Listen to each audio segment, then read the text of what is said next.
So the more I've been thinking about it, the more I'm like, people can get some of the picture, but they don't get all of it.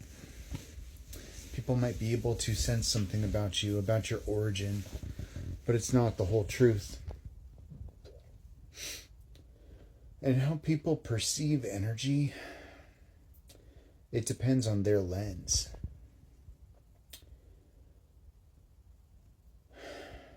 Their feelings are tied to their memories and their experiences. And it doesn't make it the irrevocable truth. It makes it a perception. It's how they are perceiving you in that moment. Just because they perceive negative energy does not mean that it is what they think it means. They perceived a great loss in my life. They thought somebody died. Somebody didn't die. The time frame they were discussing was my separation. They were able to sense my disappointments in the love life. So they thought that I was unhappy. And yes, I was greatly disappointed by two different people, but I'm not unhappy. I'm a very happy person. I'm really appreciative of everything good in my life, and I appreciate it every day. And I am happy every day, no matter what I went through the last 2 years.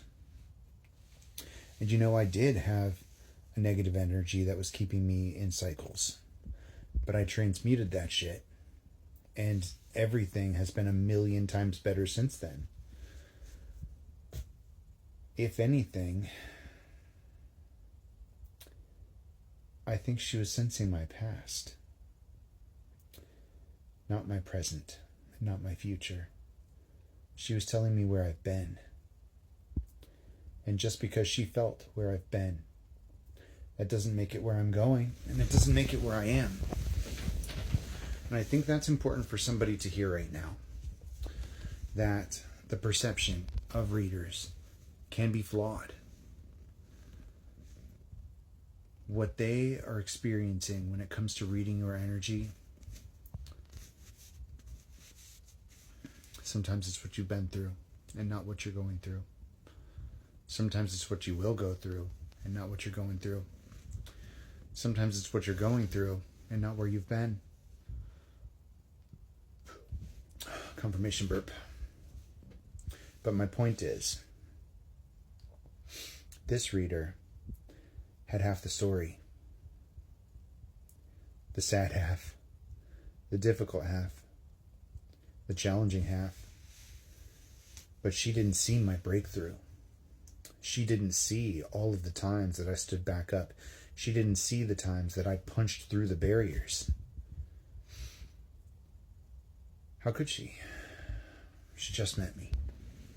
It was our first phone call. She didn't have the context. And you don't need all of the details in order to properly give somebody guidance. I'll say that. But there's a reason why her spirit team brought up those things. I think it was a little mental prison for me to puzzle out tonight. I think that the point of her spirit team bringing those things to her awareness was to put me in a space of thinking about why. Whether I'd really conquered those things, whether I was happy, whether I was still in a cycle.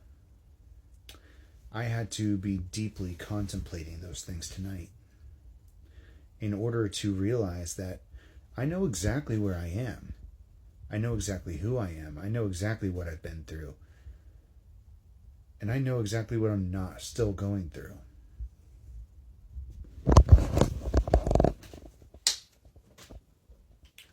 Cards. Ten of Pentacles on the bottom. And you have to follow your intuition here. You have to use your discernment, because she got enough right that it made me wonder. She heard enough of the story to make me wonder if those challenges weren't actually dealt with. But at the end of the day, if you're growing, if you're healing, if you're changing, if you're transmuting, you've already passed. You've already passed the test.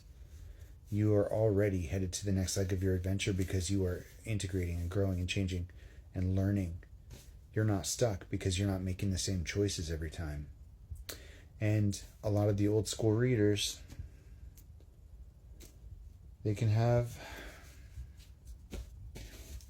areas that I consider pitfalls. Because I guess I'm just a little bit more new age. Maybe that's not it, really. Maybe my truth is just different. Maybe it's not right or wrong here.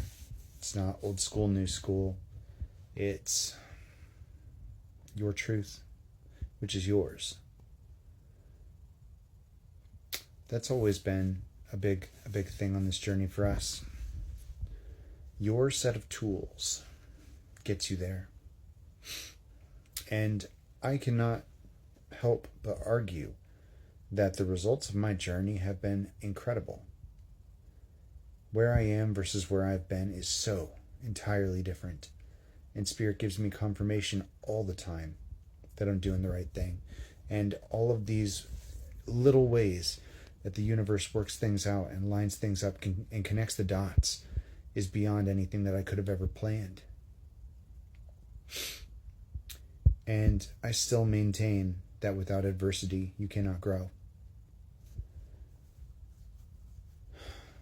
And that's why I said earlier that negative energy is part of your spirit team, because at the end of the day, it's forcing your growth. These things are orchestrated by your spirit team all the time. Challenges for you to get through.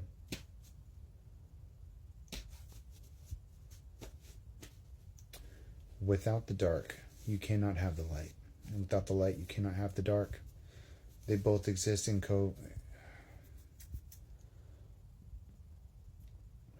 in balance, I guess, with each other. They co-create together. They send you on your journey together.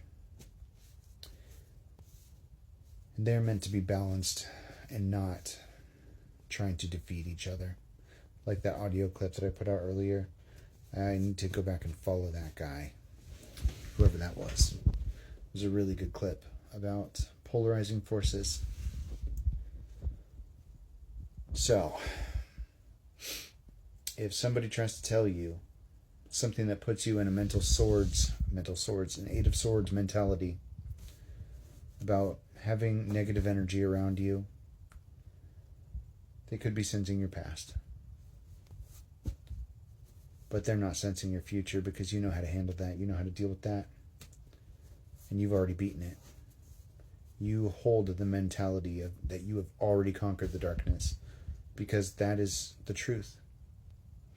If you're here and you're still standing and you're still growing, you have already conquered the darkness. But it's not something that needs to be conquered. It needs to be claimed, integrated, loved.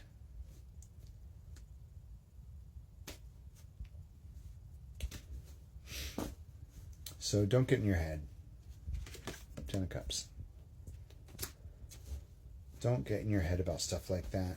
You can still do your cleanses, wear protection. Negative energy is a thing and it can affect you. But you are not stuck. You will never be stuck again. Strength. Page of Cups. Intuition. Discipline. Making different choices means you will never be stuck. Learning your lessons means you will never be stuck. And it doesn't matter how many times you are going around that loop, because it's not a loop. It is the upward spiral. Spiritualistic coined that. I'm going to get that tattooed, I swear to God.